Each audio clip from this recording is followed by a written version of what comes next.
Butterflies return someday.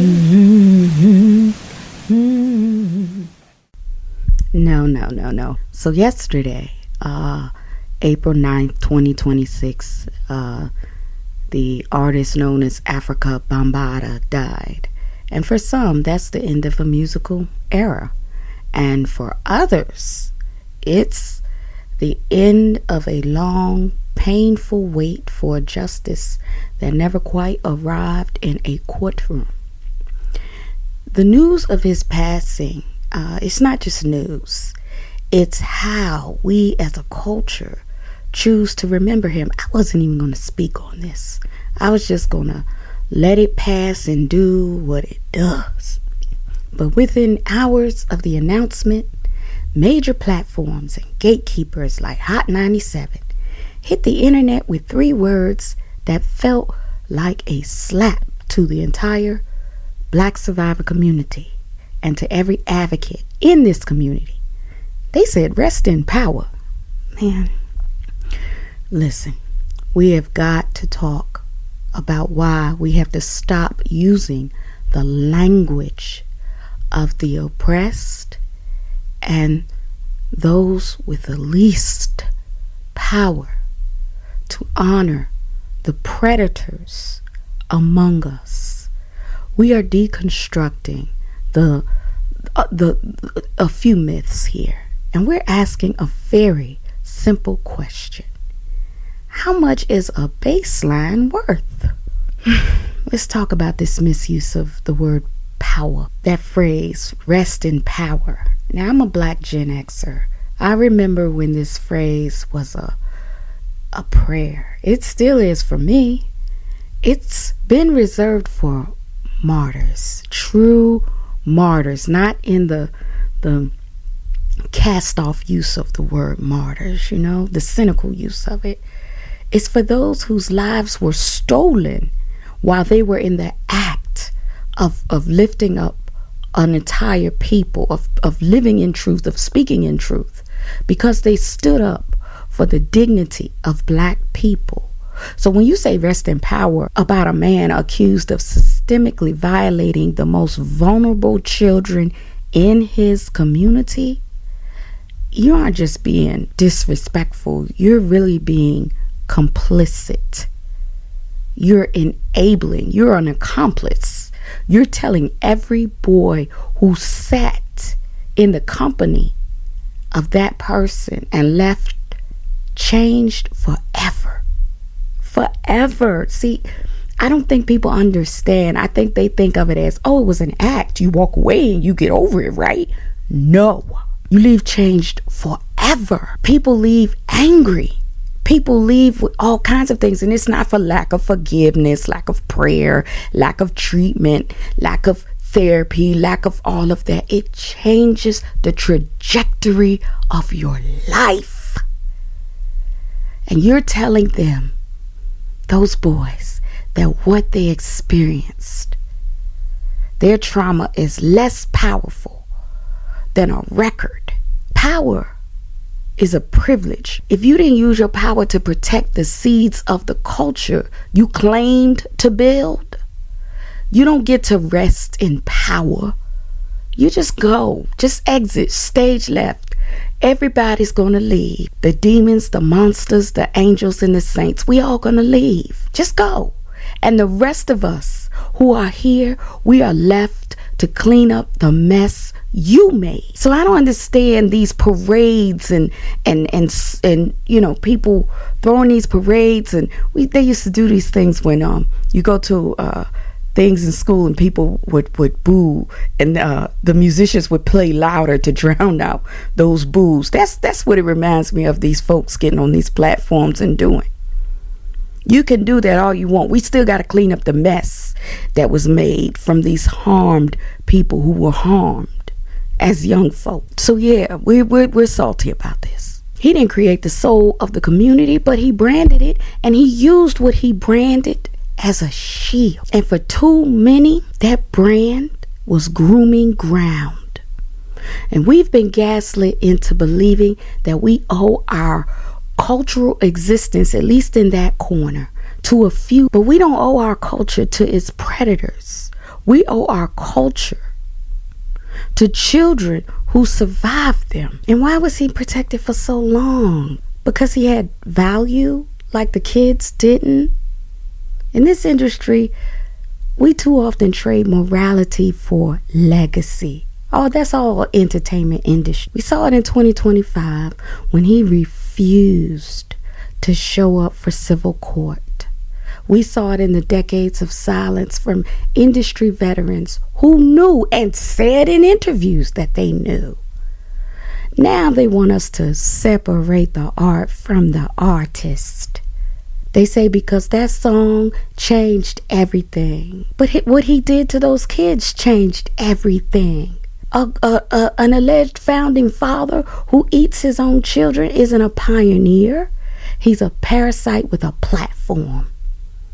We have to stop pretending that a one-hit wonder or even a 1,000-hit wonder gives you a get out of hell free card. The beat was global, but that trauma was local. We know that's what abusers do. Go out and do great things on the job, in the neighborhood, at the church, for the school, for the community, looking great. Come home, raise hell.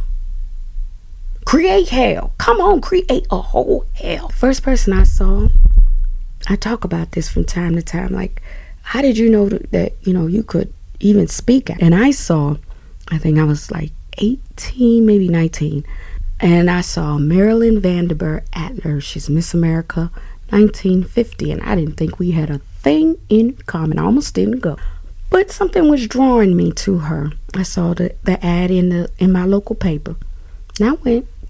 Oh, we had a lot more in common than I thought. She was raised in a wealthy family, and that's one of the reasons I didn't want to go, because I was like, well, shit, that ain't my story. But it was very similar, very similar. Her father outwardly was, a lot, admired, had it going on, wealthy, admired, all of that. At home, whoa. Abusive, terrorizing her for, I think, pretty much the extended length of her childhood. But because what everyone saw on the outside was this, the polish, the wealth, the beauty, all of that, was what it was. She was speaking out, and there were people in her family who didn't like that. And that's pretty much, I thought when I got there, oh boy, was I wrong.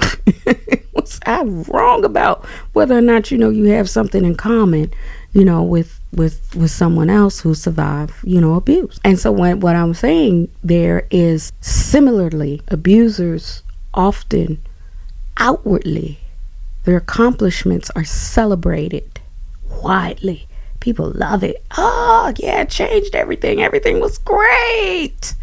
The beat global. Oh, wonderful. We celebrate. We love this person. Drown out everything. They'll admonish an audience that boos that person. No, you don't get to, talk about, this is my friend. We're going to celebrate this person, because they want you to ignore all the destruction, the lifetime, the generational destruction that person does on a local level, in their own neighborhood, in their own home, plantation. And it goes on and it goes on and it goes on. So to the survivors, I say this, and so many others whose names we may never know, some I've heard of. Your voices are the ones, your voices, especially those who are not harming anyone else. You're not carrying on pain. You're not spreading it around like a contagion. You're not bothering anybody else. You're just trying to heal within yourself. Maybe making mistakes, but certainly not like the rest of us, all of us. We're all imperfect and we're all flawed, but certainly not carrying on violence and abuse against other people. Your voices, when you leave this place, are the ones that deserve to rest in power. That's your designation when your last day comes.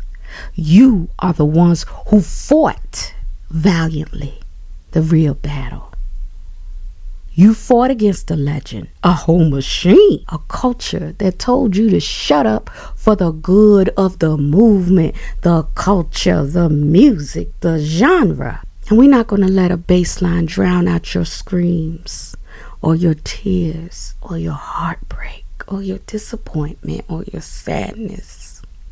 As we move forward, we are decentering these false idols. If you're listening to this and you feel a sense of discomfort, maybe ask yourself why. Why is it easier to defend a dead predator than a living survivor? We're setting a new standard. We're no longer trading our children's safety for a seat at a table that people put a sign over and say, oh, this is royalty. Well, if the truth ruins the legend, then let the legend go. Let it pass away. We'll build something better from the ashes, something that actually protects the people it claims to represent, because we're not going to dance while other people are silent and hiding in the corner and up under the floorboards. We're not going to do that. You cannot rest in power when your power was used to silence the powerless. That's not how this works. That's not what this is about. How dare you degrade rest in power? That's not what it means. Our children are our culture. Y'all be great and protect our greatness, the people, especially our young people. Thanks for listening. Prayers up to the survivors. This is Tanya G.J. Prince. Thanks for listening. Y'all be great.